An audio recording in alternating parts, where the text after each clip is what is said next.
दोस्तों आज है आपका 22 मई और 22 मई को दोस्तों आपका एसएससी एमटीएस का कोई भी एग्जाम नहीं है। एसएससी एमटीएस का जो एग्ज़ाम था आपका फर्स्ट फेज़ का वो दोस्तों आपका 2 मई से 19 मई तक होना था, जो कि आपका हो चुका है।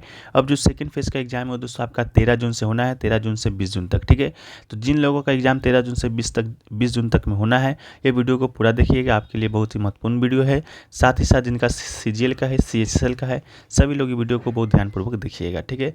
और वीडियो को स्टार्ट करें इससे पहले बता दें कि जो लोग भी मैसेज कर रहे हैं, कमेंट कर रहे हैं कि सर आखिरकार वो गिव का क्या हुआ, जो कि हमने आपको सोमवार से फ्राइडे तक, ठीक है, सोमवार से शुक्रवार तक के वीडियो में आपका गिव क्वेश्चन क्या था, तो आपको बता दें वो गिव का जो आपका विनर है, वो विनर का जो घोषणा है वो आज शाम में, ठीक है, आज शाम में आपको इसी चैनल पर किया जाएगा। तो आप लोग जो भी लोग गिव में पार्टिसिपेट लिए थे वो लोग आप शाम में आप लोग को विजेता घोषित किया जाएगा। तो शाम तक वेट कीजिएगा थोड़ा, ठीक है, अभी काम उस पर चल रहा है, ठीक।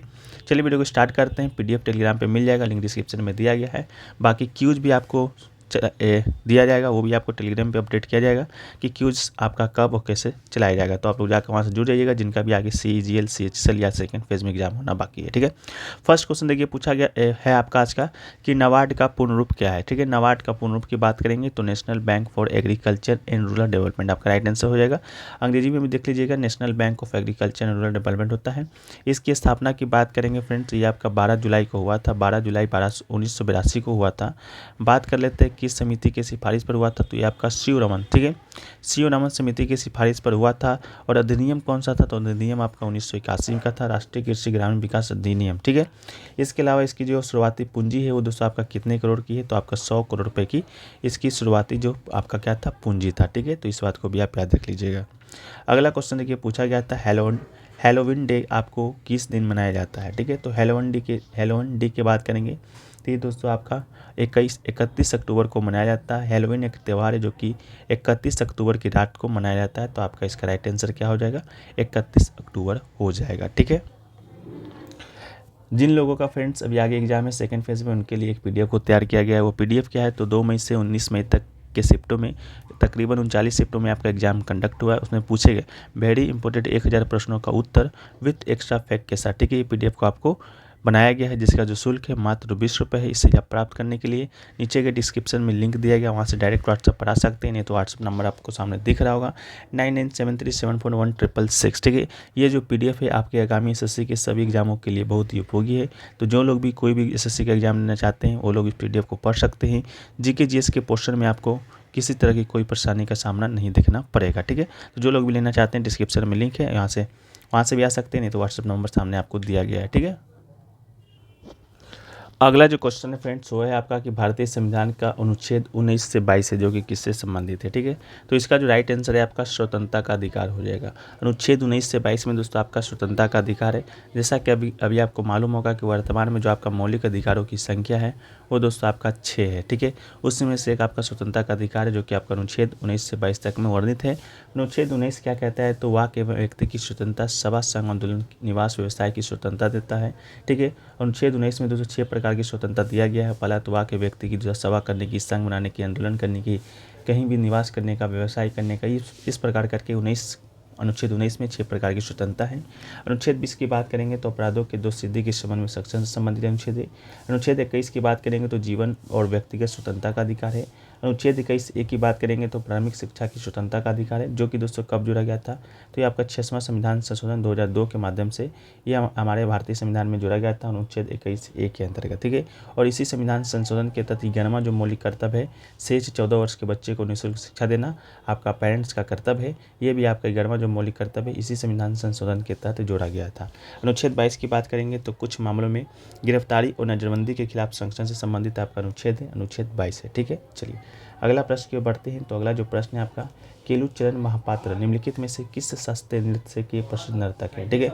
तो केलुचरण महापात्र की बात करेंगे तो उड़ीसी एक शास्त्रीय नृत्य है जो कि दोस्तों कहाँ का आपका नृत्य, तो ये दोस्तों आपका उड़ीसा का शास्त्रीय नृत्य, ठीक है। इसी प्रकार करके दोस्तों कि आपका मणिपुरी नृत्य, तो मणिपुरी नृत्य की बात करेंगे तो ये भी कहाँ का, ये नाम से आपको दिख रहा होगा, ये मणिपुर राज्य से संबंधित आपका क्या है, शास्त्रीय नृत्य, ठीक है। इसके अलावा एक है आपका सतरिया नृत्य, ये दोस्तों आपका कहाँ का है, तो ये दोस्तों आपका कहाँ का है, तो ये दोस्तों आपका असम का शास्त्रीय नृत्य, ठीक है। इसके अलावा दोस्तों कि आपका कुचिपुड़ी कुचिपुड़ी कहाँ का शास्त्रीय नृत्य है, तो ये दोस्तों आपका कहाँ का है, तो आपका आंध्र प्रदेश का शास्त्रीय नृत्य है। एक है दोस्तों आपका केरल का दोस्तों आपका दो शास्त्रीय नृत्य यहाँ से संबंधित है, एक तो है आपका मोहिनीअट्टम जो कि दोस्तों आपका केरल से संबंधित है, ठीक है। एक है दोस्तों आपका कथकली, ठीक है, एक है आपका क्या है, कथकली है जो कि आपका केरल से ही संबंधित है। एक है दोस्तों आपका कथक जो कि कहाँ से संबंधित है, तो ये दोस्तों आपका यूपी यानी कि उत्तर भारत से संबंधित अगला है दोस्तों आपका भरतनाट्यम, वो दोस्तों आपका कहाँ का, ये आपका तमिलनाडु का शास्त्रीय नृत्य, ठीक है। पूरे शास्त्रीय नृत्यों में जो भरतनाट्यम है आपका सबसे पुराना शास्त्रीय नृत्य, तो इस बात को भी याद रखिएगा, ठीक है। इसके अलावा अगला जो क्वेश्चन है वो दोस्तों आपका कि महात्मा गांधी ने किस आंदोलन के लिए करो या मरो का नारा दिया था, ठीक है। तो इसका जो राइट आंसर है आपका भारत छोड़ो आंदोलन, ठीक है। क्विट इंडिया मूवमेंट के दौरान महात्मा गांधी जी ने क्या किया था, करो या मरो का नारा दिया था। इसके अलावा 8 अगस्त 1942 को बॉम्बे के ग्वालियर टैंक मैदान में अपने भारत छोड़ो भाषण में गांधी जी ने लोगों से करो या मरो का आग्रह किया था, ठीक है। तो आपका राइट आंसर हो जाएगा। एक क्वेश्चन देखिए बहुत ही पूछा गया है कि संस्कृत भाषा है जो कि किस परिवार की एक शाखा है, ठीक है। तो इसका जो राइट आंसर दोस्तों आपका हिंदी यूरोपीय इसका राइट आंसर हो जाएगा, ठीक है। संस्कृत की बात करेंगे तो संस्कृत भारतीय उपमहाद्वीप की एक शाखा है। संस्कृत एक हिंदी आर्य भाषा जो कि हिंद यूरोपीय भाषा परिवार का ही एक शाखा है, ठीक है। अगला क्वेश्चन पूछा गया था आपका कि 1756 में अलीवर्दी खां की मृत्यु के बाद बंगाल का नवाब है जो कि कौन बना था, ठीक है। तो इसका राइट आंसर आपका क्या हो जाएगा, सिराज उद्दौला हो जाएगा, ठीक है। 1756 में आपका अलीवर्दी खां का मृत्यु हो गया था, उसके बाद आपका बंगाल का नवाब सिराज उद्दौला बना था। ये अलीवर्दी खां के बारे में बात करेंगे तो बंगाल का अंतिम स्वशासित नवाब था। इसके अलावा पहले नवाब की बात करेंगे तो कौन था, तो पहले नवाब दोस्तों आपका कौन था, तो मुर्शिद कुली खां आपका बंगाल का पहले नवाब था। इसके अलावा मीर जाफर ने ब्रिटिश प्रभाव के तहत बंगाल के पहले नवाब के रूप में कार्य किया था, ठीक है। ब्रिटिश प्रभाव के तहत मतलब कि शासक तो ये था लेकिन सब काम आपका कौन देख रहा था, ब्रिटिश देख रहा था, ठीक है। अगला क्वेश्चन है कि कोशिका की खोज जो कि किसने किया था, ठीक है। तो कोशिका का खोज दोस्तों किया था रॉबर्ट हुक ने, ठीक है। कब किया था, तो दोस्तों आपका 1665 ईस्वी में आपका कोशिका का खोज किया था। सबसे लंबी कोशिका की बात करेंगे तो ये कौन है दोस्तों, तो आपका न्यूरॉन, ठीक है। न्यूरॉन आपका सबसे लंबी कोशिका है। इसके अलावा सबसे बड़ी कोशिका की बात करेंगे तो कौन सा होता है, सबसे बड़ी कोशिका दोस्तों आपका क्या होता है, तो शुतुरमुर्ग, ठीक है। शुतुरमुर्ग एक पक्षी है, उसका जो अंडा होता है वो दोस्तों आपका सबसे बड़ी क्या होता है, कोशिका होता है, ठीक है। नेक्स्ट क्वेश्चन पूछा गया है कि a brief history of time पुस्तक के लेखक किसने लिखी है, पुस्तक के रचयिता कौन है या किसने लिखी है, तो स्टीफन हॉकिंग इसका राइट आंसर हो जाएगा। यह एक अंग्रेजी सैद्धांतिक भौतिक विज्ञानी, ब्रह्मांड विज्ञानी और लेखक थे। इसके अलावा ब्रिटिश भौतिक विज्ञानी और ब्लैक होल सिद्धांत आपके स्टीफन हॉकिंग ने दिए थे, जिनका जो मृत्यु आपका 14 मार्च को हो गया था। अगला क्वेश्चन है कि जो बृजभूषण काबरा है जिनका जो संबंध है आपका किस वाद्य यंत्र से है, ठीक है। तो बृजभूषण काबरा का जो संबंध है दोस्तों आपका गिटार से, तो गिटार इसका राइट आंसर हो जाएगा। और भारतीय संगीत के रत्नों में से एक है जो कि जोधपुर राजस्थान से संबंधित व्यक्ति हैं। और ये आपके काबरा को भारतीय संगीत में गिटार को कलात्मक रूप से पेश करने और शामिल करने के लिए एकमात्र संगीत होने का मान्यता है जो कि प्राप्त है, ठीक है। इसके अलावा ये गिटार पर राग बजाने वाले पहले कलाकार थे। अगला क्वेश्चन है दोस्तों आपका राज्यपाल बनने की न्यूनतम आयु कितनी होनी चाहिए, ठीक है। तो राज्यपाल बनने की जो न्यूनतम आयु है ये दोस्तों आपका 35 वर्ष होना चाहिए, ठीक है। राज्यपाल बनने की न्यूनतम आयु 35 वर्ष संविधान के अनुसार होना चाहिए। इसके अलावा 35 वर्ष और क्या बनने के लिए होना चाहिए, तो ये दोस्तों आपका राष्ट्रपति, ठीक है। राष्ट्रपति बनने की भी न्यूनतम आयु दोस्तों आपका कितना होना चाहिए, तो 35 वर्ष होना चाहिए। इसके अलावा प्रधानमंत्री बनने की न्यूनतम आयु कितना होना चाहिए, आप लोग कमेंट सेक्शन में बताइएगा। हम आपको बता देते हैं लोकसभा का सदस्य बनने के लिए न्यूनतम आयु कितना चाहिए, तो लोकसभा का सदस्य बनने के लिए न्यूनतम आयु का 25 वर्ष होना चाहिए, ठीक है। वहीं पर राज्यसभा का आपका सदस्य बनने के लिए कितना होना चाहिए, तो ये दोस्तों आपका 30 वर्ष होना चाहिए, ठीक है।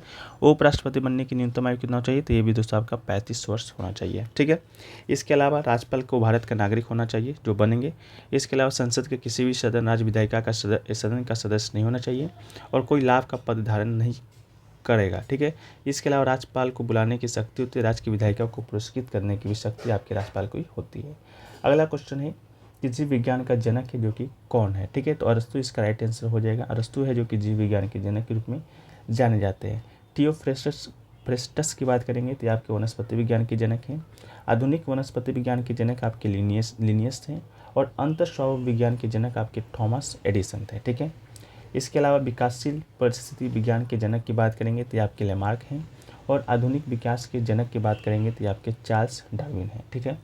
नेक्स्ट क्वेश्चन की बात करेंगे कि सफल जो स्कीम है, सफल कॉमन क्रेडिट पोर्टल जो कि किसने लॉन्च किया है, किस राष्ट्र ने लॉन्च किया है, तो आपका उड़ीसा इसका राइट आंसर हो जाएगा। सफल की फुल फॉर्म की बात करेंगे तो simplified application for agriculture launch इसका फुल फॉर्म होता है। ये उड़ीसा के मुख्यमंत्री नवीन पटनायक जी के द्वारा क्या किया गया है, तो लॉन्च किया गया है। ठीक है, अगला है कि एकमात्र टेनिस खिलाड़ी कौन है जिन्होंने 7 ओलंपिक खेलों में भाग लिया है, तो लिएंडर पेस इसका राइट आंसर हो जाएगा। लिएंडर पेस की बात करेंगे तो 7 ओलंपिक खेलों में प्रतिस्पर्धा करने वाले पहले भारतीय और एकमात्र टेनिस खिलाड़ी हैं। लिएंडर पेस ओलंपिक में पदक जीतने वाले पहले भारतीय टेनिस खिलाड़ी भी हैं। उन्होंने पुरुष के एकल वर्ग में अटलांटा ओलंपिक खेलों में 1996 में कांस्य पदक जीता था। ठीक है, चलिए अगला जो क्वेश्चन है उसको देख लेते हैं। अगला जो क्वेश्चन है कि उत्तर पश्चिम में भारत अपनी भूमि सीमा किस देश के साथ साझा करता है। ठीक है, तो आपका बता दें उत्तर पश्चिम कहने का अर्थ है दोस्तों कि जिस प्रकार आपको ये मान लीजिए कि दोस्तों आपका भारत है, ये आपका भारत है, तो उत्तर पश्चिम करने का मतलब ये दोस्तों आपका ऊपर उत्तर हो गया, ये दोस्तों आपका पश्चिम हो गया। तो इधर दोस्तों ऑप्शन में पाकिस्तान दिया गया था, तो इसका राइट आंसर क्या हो जाएगा, आपका पाकिस्तान हो जाएगा। इसके अलावा बात करें भारत की तो आपका दुनिया के 7 देशों के साथ अपनी सीमा साझा करता है। सबसे लंबी जो सीमा साझा करता है वो दोस्तों आपका बांग्लादेश के साथ करता है। ठीक है, इसको भी याद रख लीजिएगा, सबसे ज़्यादा बांग्लादेश के साथ करता है सबसे ज़्यादा। ठीक है, सबसे कम की बात करेंगे तो ये दोस्तों आपका अफगानिस्तान के साथ करता है, मात्र 104 किलोमीटर की सीमा। ठीक है, वहीं पर पाकिस्तान के साथ आपका 3220 किलोमीटर की सीमा साझा कर रहा है। ठीक है, अगला क्वेश्चन आपका पूछा गया है कि तमिलनाडु के भारतीय अंतिम जीवित शादी नर्तक कौन है जिन्हें वर्ष 2022 में पद्मश्री पुरस्कार से सम्मानित किया गया था। ठीक है, तो मुथु कन्वल इसका राइट आंसर हो जाएगा। वह विरालरी मलाई मंदिर में खुद को भगवान को समर्पित करने का पुडु कट्टुल करने वाली अंतिम महिला थी। नृत्य रूप शादिर को शादिरट्टम, परथियाट्टम और थिराट्टम भी कहा जाता है। यह नृत्य एक शास्त्रीय नृत्य रूप है जिसे भरतनाट्यम के रूप में पुनर्निर्मित संशोधित किया गया था। ठीक है, अगला है कि औरंगजेब की पत्नी का मकबरा कहाँ पर है। ठीक है, औरंगजेब की पत्नी का मकबरा यानी कि बीबी का मकबरा कहाँ पर है, ये क्वेश्चन पूछा गया था।